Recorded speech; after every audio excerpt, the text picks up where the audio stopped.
Hey everyone, Ryan Young, Kama Jiu-Jitsu. Hope you're doing well. Today, I have a special treat for you guys. He is my instructor. Back after I left Rickson's Academy, I went to his academy. And his name is Master Ken Gabrielson. And he is one of the Dirty Dozen members. It's hard to say whether he's number one or number two. I mean, you hear from two different sources. You know, you hear he's number one, you'll hear he's number two. But either way, he's either the first or the second non-Brazilian to get a black belt in Gracie Jiu-Jitsu. So he's sitting in his home right now. He's put some time aside for us, and thought I'd give you guys a perspective on the history of Jiu-Jitsu from an American. Anyway, Master Ken, here we go. Well, thank you, Ryan. I appreciate it. My jiu-jitsu career it's like a mountain road. It started back in 1983 or 84. I'm really not sure. When I was a Jeet Kune Do and concepts and Filipino martial art instructor under Paul Vunak. I was training with Dan Inosanto up at the Inosanto Academy in Marina del Rey.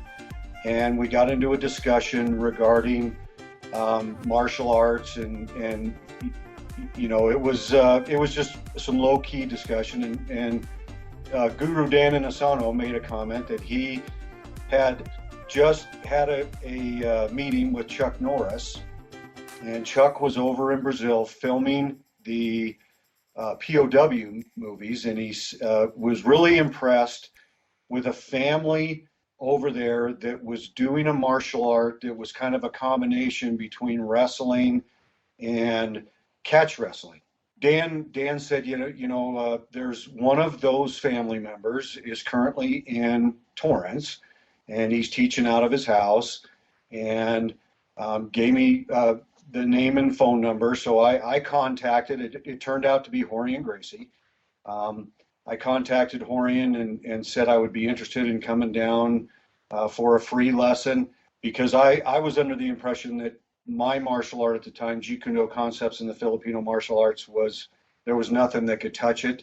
It's a stand-up style of fighting. So I went, and when I pulled up in front of his house, there was a kid riding a skateboard. He was probably 18 years old, tall, skinny kid. And he comes running up and he goes, "Hey, are you Ken Gabrielson?" "Yeah, glad to meet you. My name's Rickson Gracie." So we went in to the garage. I signed the release. Rickson throws me a pair of boxing gloves and says, "You're a stand-up guy. I want you to try to knock Rickson out." And it's like, oh, this is kind of a weird request. At first you're in another individual's home. It was his private home that he was teaching out of at the time. And we were in one of his garages. And so at first I'm just moving around and kind of throwing jabs. And, Royce is like, "No, come on, step it up, step it up." And it got to the point where I threw some kind of, I would consider them to be half-aid strikes at Royce. And he took me down at will, mounted me. And then he's going, "No, I can tell you're not really trying. You need to try to hit me." So I turned up the volume just a little bit, and to the point where I thought, okay, if I hit this guy, I'm going to hurt him. We started moving around. Well, the next thing I know, I'm looking up at the ceiling, tapping out. He got me in some weird thing called an arm bar. And at that point, I realized that a big part of my martial art background was lacking severely when it came to the ground. This was right around the same time that those Gracie in Action tapes came out. So I looked at them, and the reality is, every street fight that I've ever been in my life, and I wasn't a hooligan, so I didn't fight all the time, but they all ended up on the ground. Rickson in the very first Gracie in Action video alluded to the fact that 90% or whatever the percentage was that he used, I can't remember, what ends up on the ground, and you need to know how to fight on the ground. So at that time, I made the decision that I was going to start training Brazilian Jiu-Jitsu, or at that time it wasn't referred to as Brazilian Jiu-Jitsu, it was Gracie Jiu-Jitsu. So I trained out of his garage for quite a while. At the time that I was training, there was no such thing as a group class. It was all privates. So I took privates for a couple of years from Hoyce, and then occasionally there would be visitors that would show up, mainly family members that would show up, and they would teach a class. And then there was a gentleman that showed up one day, and Horian introduced me to him as one of his brothers, and said, you know, you're around 185, 195 pounds. I will introduce you to my brother Rickson Gracie, who's a very good fighter, and you know, blah blah blah, all the very little hype, and you know, you're going to start taking lessons from him. Well, I thought that I was doing pretty good, you know, learning this jiu-jitsu stuff under Hoyce. Well, when I got with Rickson, it was a different. I mean, Hoyce was good; he was very good, but Rickson was on a different astral plane. I mean, the man is just phenomenal on the ground, and one of the most humble. The whole entire family is extremely humble. So I stayed with Rickson. Horian's garage started getting very crowded, so Rickson, they kind of moved like Rickson guys over to Rickson's house, and I got a chance to train in Rickson's garage. And at that time, a lot of the Brazilian up and comers wanted to train with the best, so they were coming over to Rickson's house, and so I would take a private lesson with Rickson, and then I got the opportunity to roll with a lot of brown belts, black belts, high-level purple belts, and I even got the opportunity to roll with Grandmaster Helio.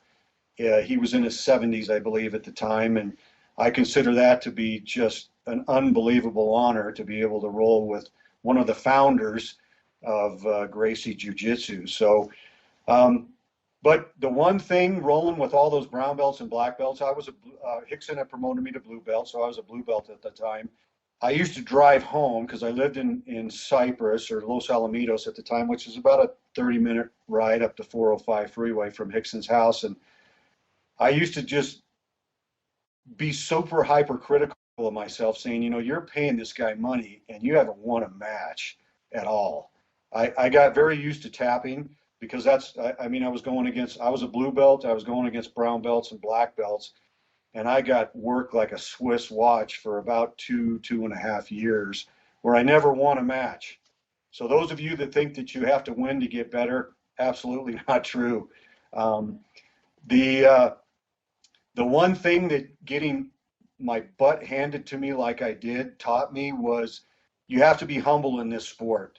No matter how good you think you are, or how athletically inclined you think you are, there's always someone out there that can kind of make you look silly when you're on the mat. It got to the point where they were going to open the Gracie Academy in Torrance, Horian, and so I left Rickson's garage, and they opened the Gracie Academy. At that time, it was just one building. It wasn't the whole entire block like it turned out to be eventually. And they had a couple of private rooms, and then they had a big blue matted area and again, at the time, they weren't doing group classes. It was that big matted area was when people came in and wanted to challenge, or when they gave the first lesson. And then there was little private rooms that I would take lessons with Rickson. And then the cost, you know, at the time, and I'm a career firefighter, and this was in the 80s. I wasn't making a whole bunch of money being a firefighter, and it was a struggle, even though I'm not even going to tell you what I used to pay for privates with Rickson, because a lot of you would throw up for what he's charging now, and rightfully so. But the reality is, it started getting to be cost prohibitive for me to go to the Gracie Academy. Their prices increased because now they were paying rent on a building, and you had to take X amount of privates before, and then they finally implemented a group class, which was on Monday nights, but you had to take privates. You had to be a private student in order to qualify to do the group.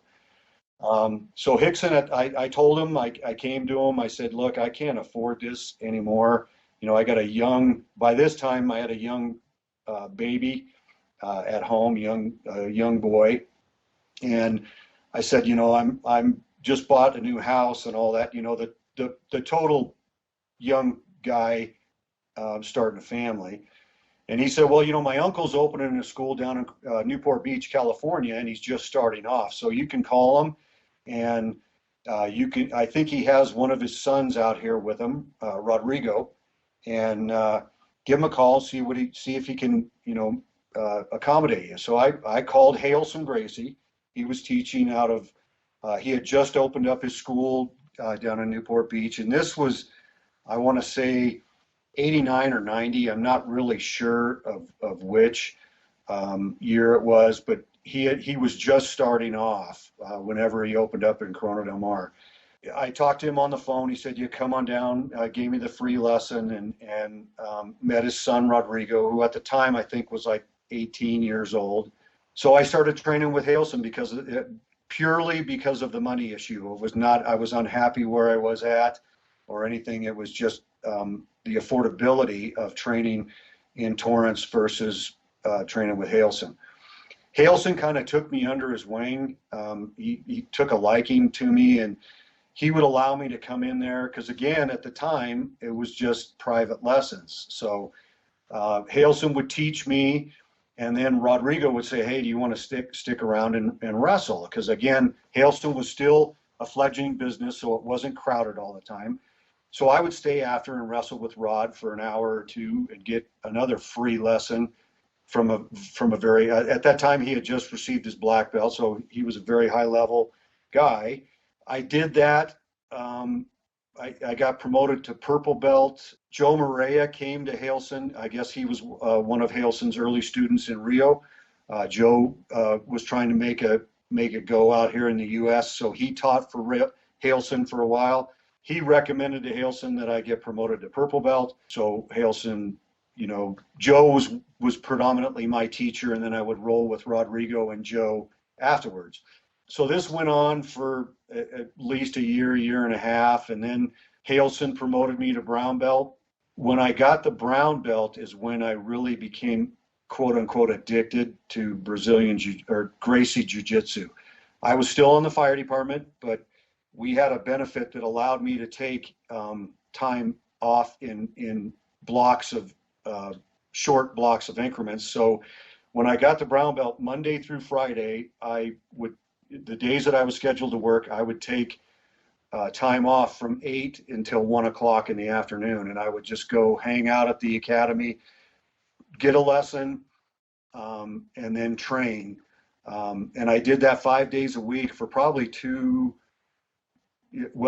until I got my black belt, and then I continued to do it when I got my black belt. I got my black belt in 1993, in July of 1993, and again, I'm under the impression that Craig Kukuk was the first American to receive the black belt. I don't have a problem. I'm not hung up on being the first or the second. It doesn't really matter. It doesn't even matter if you're the 100th black belt. If you're a black belt in Jiu-Jitsu, then you're the real deal. They don't give them away in Gracie Jiu-Jitsu or Brazilian Jiu-Jitsu. And again, there was no such thing as Brazilian Jiu-Jitsu at the time. It was just Gracie. After receiving the black belt, Rickson called his brother Carlet, who came down from San Francisco, and they presented me the black belt. It was kind of a really neat deal. I felt very fortunate and honored to have the lion, quote unquote, the lion of the Gracie family, down to help present the black belt to me. Got an opportunity to talk with them and get to know them, and again, very, very humble people that are extremely talented. Once I got the black belt, I continued to do what I did with Rickson, where I was training there 5 days a week. At this time, there was Andres Fernandez that I believe, I'm not really sure, but he's affiliated some way, shape, or form with IBJJF. And then there was John De La O. There was a guy named, and I can't think of his first name, but his last name was Jackson. And there was a group of like 5 or 6 of us that after we taught classes, we would roll. And we were training, like I said, 5 days a week. And it was an unbelievable experience. After then, Hailson all of a sudden decided one day he wanted to move to Las Vegas, and I think I'm not really sure of the rationale behind it or the reason behind it, but he shut down the academy in Newport Beach and went down there. So I started teaching out of my garage, and I had been teaching since probably 1985 Jiu-Jitsu concepts in the Filipino martial arts under the heading of combative fighting systems. So in '94 is when I started teaching out of my garage Brazilian Jiu-Jitsu, and I started teaching my original JKD concepts and Filipino martial arts students, and they some of them really liked the Brazilian Jiu-Jitsu or the Gracie Jiu-Jitsu, others didn't really like the ground game much, so they kind of went on and did their own thing with continuing in their Jeet Kune Do concept training in the Filipino martial arts. A lot of them stayed with me with the Gracie Jiu-Jitsu. 1995, I get a phone call from Rodrigo Gracie, who's at LAX, saying, "Hey, come pick me up. I don't want to live in Las Vegas anymore. I want you to pick me up. Can I stay with you?" So it was like, sure. So I went down, picked him up. He ended up moving in with me stayed with me for about a year and a half. During that time, I opened up the first combative fighting system school in Westminster, California. And I taught, and Rodrigo would teach. We would teach the Gracie Jiu-Jitsu, and then there was 1 or 2 classes a week where I taught the Jeet Kune Do concepts and the Filipino martial art stuff. During this time, I believe I was the first American to ever open up an academy. So we entered, at that time, there was no such thing as jiu-jitsu tournaments. There was ground fighting tournaments, and there was, obviously the Ultimate had brought a huge amount of fame to the Gracie family as well as Gracie Jiu-Jitsu. So I started having guys come into the school that wanted to be fighters, and it was like, well, you don't just jump into this game. And believe me, the fighters of today are a completely different breed than they were back when the Ultimate started. I mean, they were, a lot of them were just brawlers or karate guys, and the whole idea, the whole concept behind the Ultimate was to show the differences and the superiority of Gracie Jiu-Jitsu versus karate and kung fu. There's no such thing as that now. I mean, you have guys that are professional athletes that MMA is their livelihood, and so you have to be well versed in everything. But going back, I had a bunch of guys that would, and for those of you that are training jiu-jitsu now, Brazilian Jiu-Jitsu or Gracie Jiu-Jitsu, I learned more of my ground game after attaining black belt than I ever did in the previous belts going up. I mean, I had, when I opened the school, you have guys from all walks of life coming in. I had wrestlers, I had collegiate level wrestlers, I had Olympic level wrestlers that would come in. And then Rodrigo Gracie was there. I had, early on I had Zane Frazier, who was in the first Ultimate Fighting Championship. I had Paul Varlins, that monster of a man came in. It was literally because I was one of the very few jiu-jitsu academies or schools. Dan Henderson came in, Heath Sims came in, Tito Ortiz came in. It was, so you had to be good, because if they came in there and kicked your butt, it was like, okay, this stuff doesn't work. Then I had an individual named Todd Medina, El Tiburon. He fought in UFC 5. He came to me and said, "I want to fight." Well, this guy was big and strong. He was, at the time, he was 280 pounds. He was a bodybuilder guy. He could bench press a house.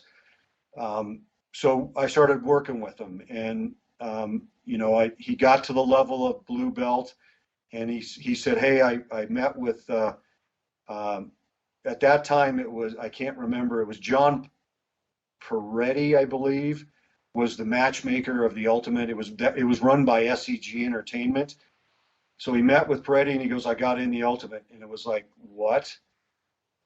All right. I said, "I'm not going to train you anymore," because Hoist at the time was still the champion, and I still had very strong allegiances to the Gracie family.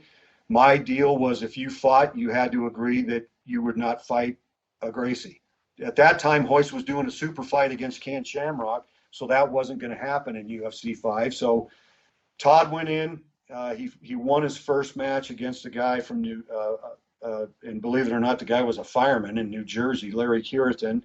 He beat him, and then he lost to a guy named Beneteau, who was a Canadian, I believe was on the Canadian Olympic team as a wrestler. But after that, it blew up. One of the interesting stories that I have prior to that fight was Todd was really good friends with Kimo, who fought Hoist in UFC 4. And, Kimo was a monster of a man at the time. And probably to date, other than the UFC 5, when he and Ken basically fought to a stalemate, Kimo was probably his toughest opponent, Hoist's toughest opponent. So they had set up a training date at this gym in Fountain Valley, and so I was going to go coach Todd. Todd was a no-show because it was one of those rare Southern California days where it was absolutely pouring rain, so he had car trouble.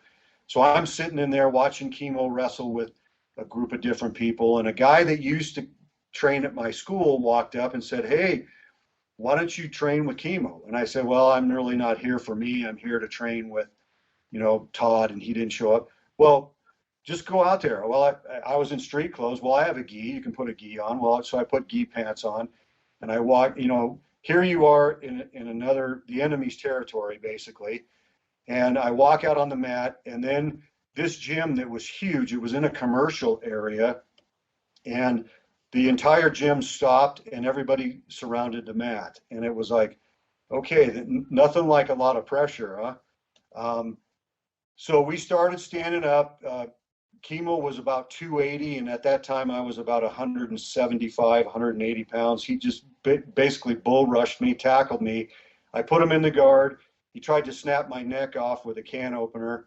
I pushed up on his chin, took his back, and choked him out.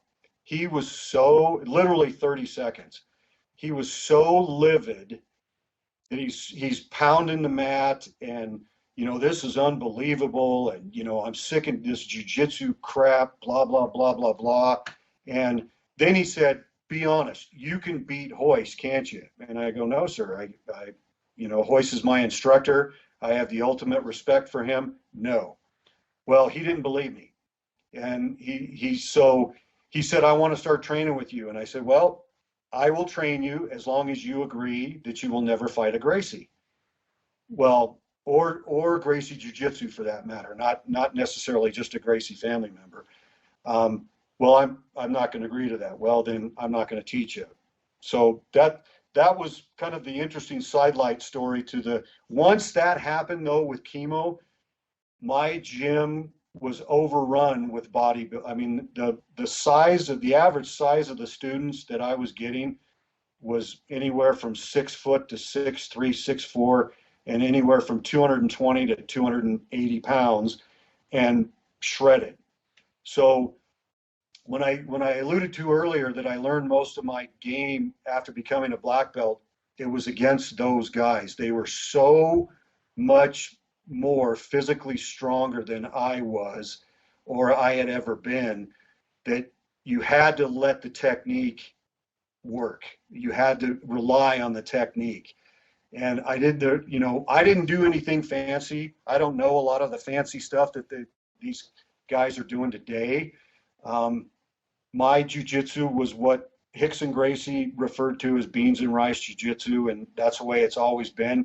It's worked for me for close to 40 years. I continue to do it. I had a bunch of students once the Kimo thing happened. It kind of got my name out in Southern California, so I had a lot of guys coming from Gracie Torrance, And that was before the whole Crayanche thing got started. Ryan came from Rickson. I had another couple students from Rickson Gracie come. I had a couple of students from Gracie Torrance or Horian come. As a matter of fact, one of the guys that came and trained with me for a while, came to Colorado and basically planted the seed of jiu-jitsu in Colorado, which is where I happen to be right now. So it's been an interesting journey, to say the least. When Combative Fighting Systems started competing in tournaments, keep in mind, I was the only American that had a school. So the very first tournament that we competed in was called the Pan Ams, but it was basically at the UCI Bren Center, which is where they hold the Pan Ams now. But at the time, I was the only USA guy that owned a school. So, the Machados came, the Rickson Gracie came. There was a lot of the Brazilians that were now out in the US brought their students. And the funny thing is, that first tournament, I think the highest ranked belts that wrestled were blue belts. So a far cry from what it is today. I think that was the one that I was in, right? Yes. Actually, I was a purple belt because I came to you as a purple belt. Right. And that one wasn't in the Bren Center. Joe had done his tournaments in the Bren Center, but that one was in some gym in Redondo Beach or something like that. You're right. That was in Aviation High School in Redondo Beach. Yeah. And if you remember, that's when I had guys wrestling. Yeah, you were a purple belt, and Chris Schomburg was a purple belt. Yeah.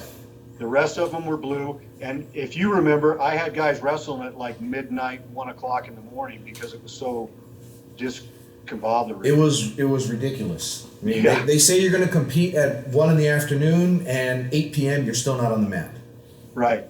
Well, the one good thing out of that tournament is Chris Schomburg at the time, and he's since given up training jiu-jitsu because he got systemic ringworm, and he's a doctor, so he kind of gave himself his own advice. But he went up against the current, at the time, he went up against the current Mundial champion purple belt. And he was winning like 6-2 or 8-2 or whatever, and turned to me and said, "How much longer?" And the guy hooked up a triangle and beat him. Had he not done that, and I think he went out the night before, or that was the night that we didn't. The night before was the night we didn't get home till like 2 a.m. I think he and his buddies went out drinking, so he was half hung over. But that's when it proved to me that we could compete at this level with these guys, because that guy truly was. He was a world champion purple belt, and at that time, all the world champions were from Brazil.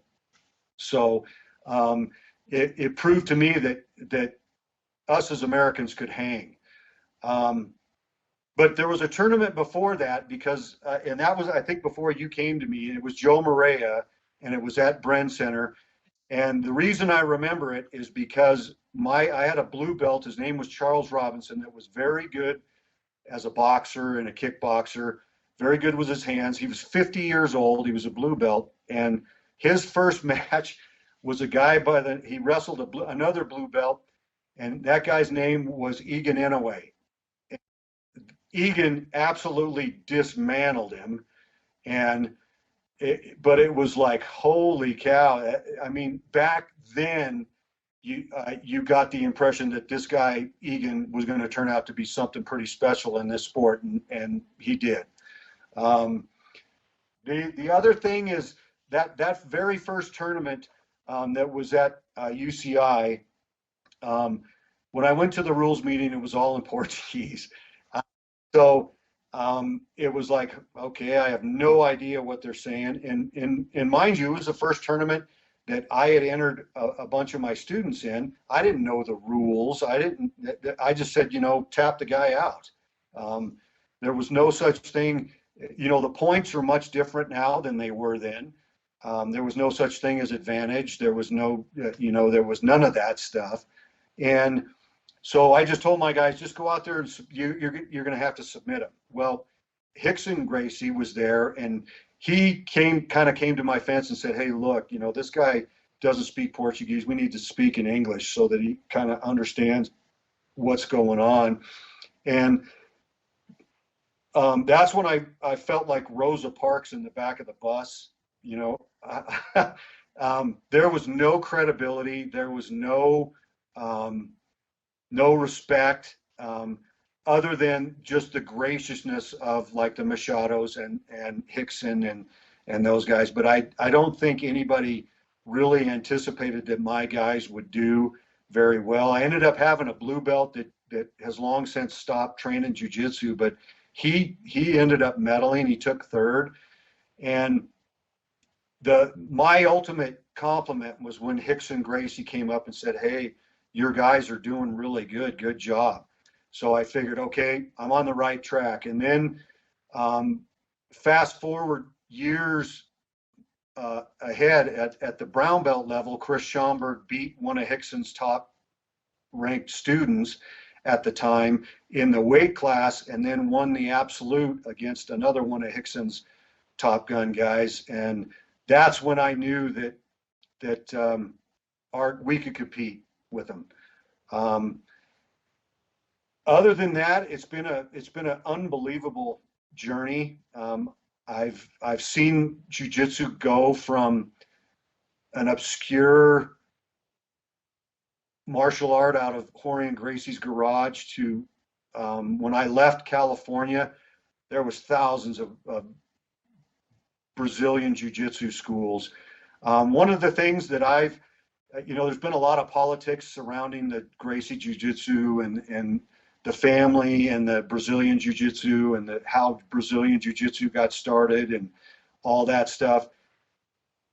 Do yourself a favor, don't get involved in the politics, just train and enjoy the training, because at the end of the day, most of the squabbles have been within family members regarding certain things, and family's family, blood's thicker than water.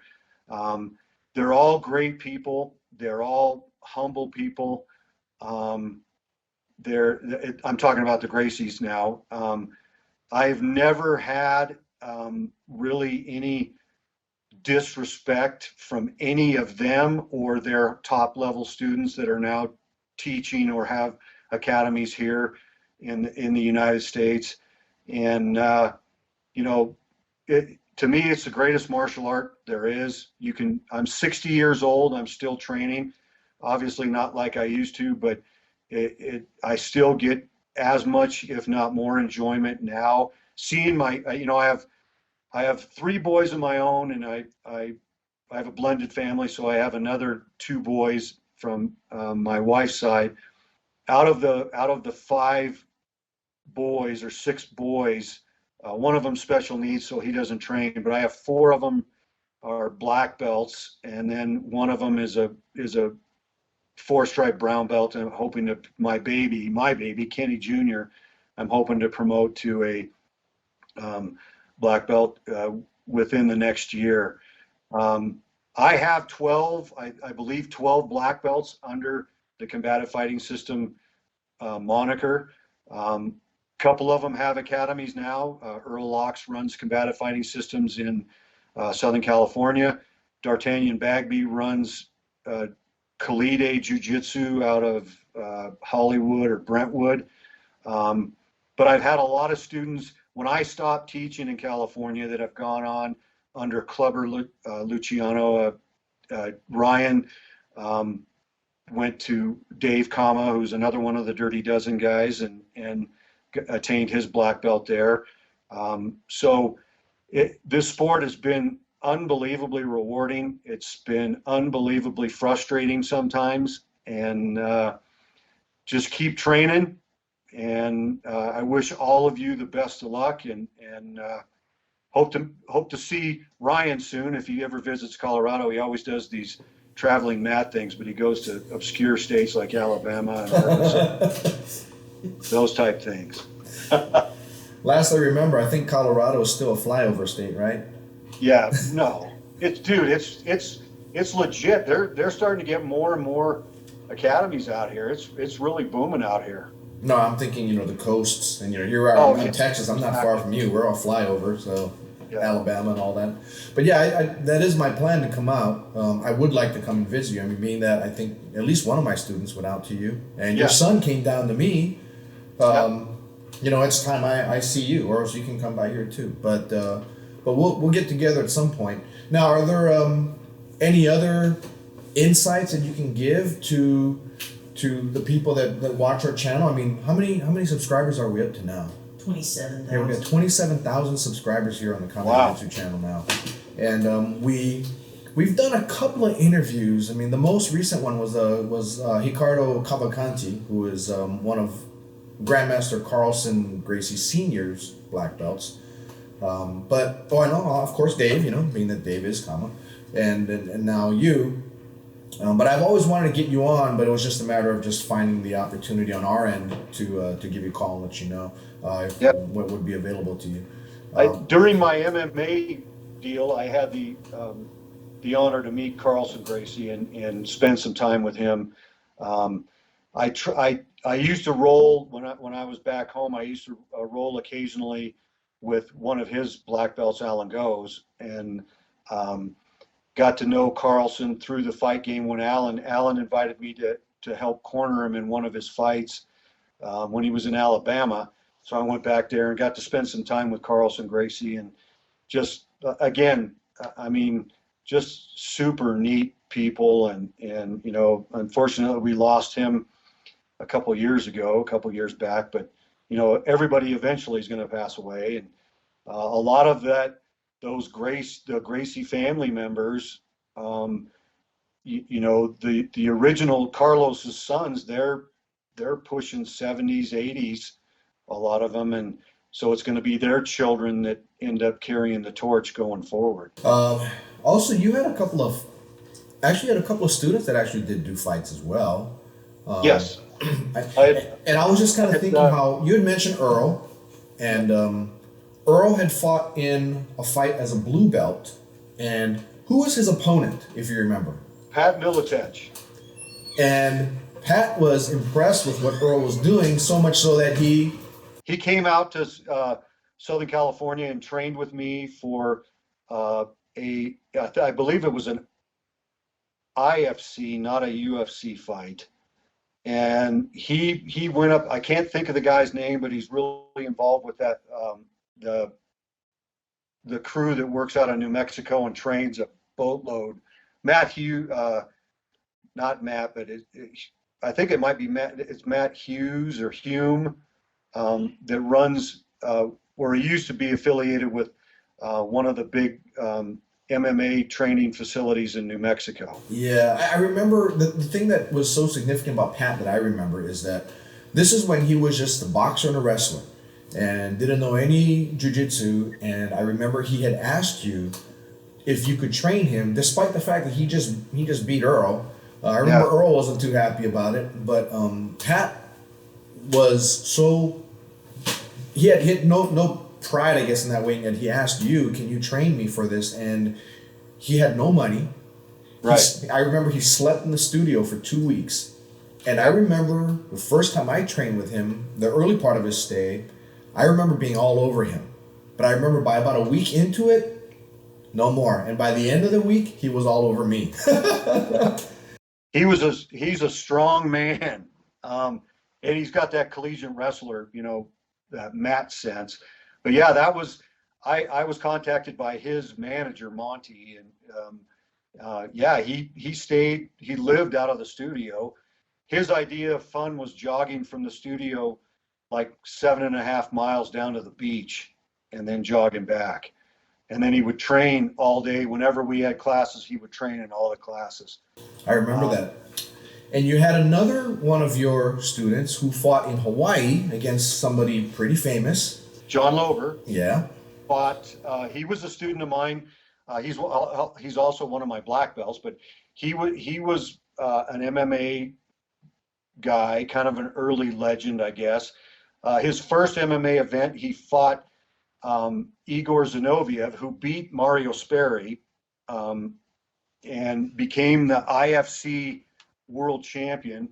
John fought him to a draw in I want to say it was Oklahoma, and it was a phenomenal fight. It was one of the best MMA fights I've ever seen. Both those guys, neither one of them wanted to. Igor Zinoviev was a Gene LeBell prodigy, as well as a Sambo player. And I mean, John, in my opinion, John won that fight, but Igor was the champion, so they didn't award the belt to John. That kind of catapulted John to the next level. He signed to fight Frank Shamrock in Hawaii. That was another very, very good fight. And he beat Frank up pretty good. That really set John on a course of getting a lot of notoriety. He signed to fight in the Ultimate against Kevin Jackson, who was or the IFC against Kevin Jackson, who at the time was an Olympic gold medal wrestler, and John lost to him. And then he fought Frank in a UFC in Brazil, I believe, and Frank redeemed himself and beat John in that. But a lot of my fighters fought in, I've had them fight in the UFC, I've had them fight in the IFC, which is no longer around, Pancras in Japan, Rings in Japan. The Pancras deal was a pretty good thing because the guys could fight every month. You couldn't punch with a closed fist. All your strikes from the hand had to be a slap. But that kind of came to a screeching halt when he got his leg broken. And then he went back and fought the Pancratian champion at the time and got disqualified with 2 red cards because he was punching him when he was on the ropes. And it was, at that time, then the Ultimate came in after Dana White took over and they bought up everybody. Chris Schaumburg, I think, would have been the best student that I had, but I made a promise to his father. He was going to school to become a doctor, that I wouldn't let him fight until he got out of college. It was very hard for me to keep that because the Japanese wanted to sign him big time when they saw him, when we sent video in him, because he was very well-rounded. He was a black belt in jiu-jitsu, but he was also a very good striker and kicker. And so I think he would have done very well in that forum, but hindsight being 20/20. He was a handful. I remember training with him when he was a purple belt, and I didn't like training with him. Yeah, he was a big, strong kid. Yeah, and you were right. But I remember when talking on the phone before I came over to you, you warned me ahead of time about how big everybody was, and I'm like, oh my God, guys are huge, and. Yeah. But it did help me a lot because it taught me, like you had said, once you got your black belt and started training with these big guys, you had to learn how to make everything work. That's when the rubber hit the road. And the same thing with me as a purple belt, trying to learn how to survive against these big guys. And that actually did help to you're making me train with these guys helped to develop my mental strength and fortitude, in that I just had to learn how to rely on the technique. And if I got beat, I got beat. But I had that in me where I wanted to go after everybody. And, sometimes the body didn't cooperate, but for the most part, it was great. And I still have the cauliflower ear that you gave me, passing my guard, driving your head into my face. And I tell my students a story today about how, you took me back to the firehouse and you stuck that, I think it was an 8-gauge needle in my ear. It was the biggest one you 18. had. 18. Was it 18? Yeah. Yeah, all I know is it just felt like you ripping my ear open. And on my way home, it filled right back up. And then your brother-in-law had the plastic surgeon to come and slice my ear for me. And, you're like a full-service studio at the time. Yeah, we provide medical coverage as well as train how to fight. Yeah. Is there, so what's going on with you in Colorado? Are you teaching or? Yes, I'm teaching out of my garage. And my boys now are competing. I had my middle son, Chris, recently competed in the last Fight to Win show in Denver, and he won. And then after he won that match, I promoted him to black belt. And then My other son, Michael, is in Southern California. He's competed in some smaller tournaments in California he competed as a brown belt, and he won the tournaments that he competed in as a brown belt. So I promoted him at the same time that I promoted Chris, who was his younger brother. Chris said he didn't want the black belt till his older brother got it, because Chris went home or went back to California and rolled with Mike, and Mike tuned him up, he said, like a tuning fork. So he said, if Mike doesn't get it, doesn't deserve it, then I don't. So I promoted them both at the same time. And then Aaron, my stepson, I promoted him just this month. He's been training with Earl, and he's also one of the instructors he's a federal air marshal, so he's one of the hand-to-hand instructors. So he gets a chance to roll with a lot of guys at work that train with Machados and all over the LA area. And he sent me videos of him basically tuning up all these guys that are high-level brown belts and MMA guys. So I promoted him. I decided to promote him this month.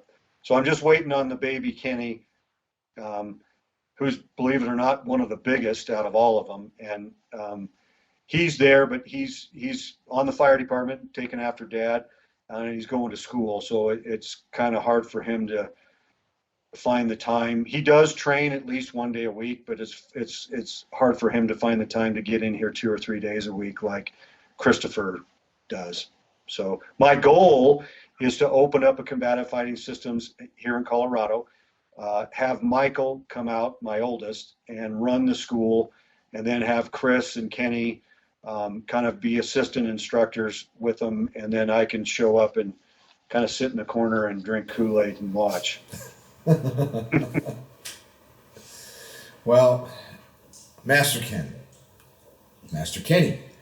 I say Master Kenny because Ken just sounds like you're gonna start doing some funny videos and yeah, slapping your assistant in the nuts and all that kind of stuff. But I appreciate your time and your spending time and enlightening us on the history of jiu-jitsu that you've been through, because each of us has a different story, but it all ties together because of the fact that we all learn from the Gracies. And people who didn't learn from the Gracies, they really have the Gracies to thank for the jiu-jitsu they're learning today, because if not for Horian Gracie, then most of us would not have learned jiu-jitsu, although we know Carlet has been around a lot longer in the U.S. than Horian, but Carlet just wasn't as prolific in teaching as Horian was. And it's good to get back with you again, and let's for sure, as always, I'm saying on tape here, let's for sure set something up so I can head up there and come see you and get beat up by your guys, your sons especially, and we'll go from there. Absolutely. The one thing that I totally agree with what you're saying, that jiu-jitsu, the jiu-jitsu game has totally changed from when I started. I watched the Mundial, and I watched the Masters World Championships and all this, and the athleticism that these guys are displaying now, and some of the stuff that they can do is phenomenal. But the reality is, and a lot of the newer role models in jiu-jitsu, I guess you might say, are not as humble as the Gracie family was. There's been comments, and I don't get in the weeds on a lot of the controversy that goes on YouTube and Facebook regarding old school jiu-jitsu versus new school jiu-jitsu. But like to reiterate what you said, had the Gracie family not brought Brazilian Jiu-Jitsu or Gracie Jiu-Jitsu to the United States, I'm not so sure that it wouldn't be here. It just wouldn't be here as a tidal wave like it has been over my 40-year career, 38-year career of training jiu-jitsu. Even the world champions of today that never got on the mat with a Gracie, you owe the sport to them. And I kind of get a little bit miffed when I hear some of the stuff about, Rickson is this and Rickson is that. Rickson was, in my opinion, I didn't get a chance to see Halls. I didn't get a chance to wrestle with Carlson in his heyday or Carlet in his heyday. But in my generation, because Rickson and I are about the same age, Rickson Gracie was light years ahead of anybody else doing this sport. He's a true champion. There's all kinds of stuff going around about his record and this and that and the other thing that I don't hang my hat on that. I've been on the mat with him where it felt like someone dropped a house on me, and we're basically the same size. The man was, and will be remembered as a legend in this game sport. And for those of us that have had the opportunity to wrestle with a Gracie family member, I just consider it an honor and a privilege to have had the opportunity to wrestle with the pioneers of this sport. And they weren't even the pioneers, it was their older uncles and grandfather or uncles that really brought to light, truly developed this sport into what it's turned into today. Alrighty, with that, I thank you for your time, and we'll talk soon. Take care. All right, my friend. All right. Take care. All right. Bye-bye now.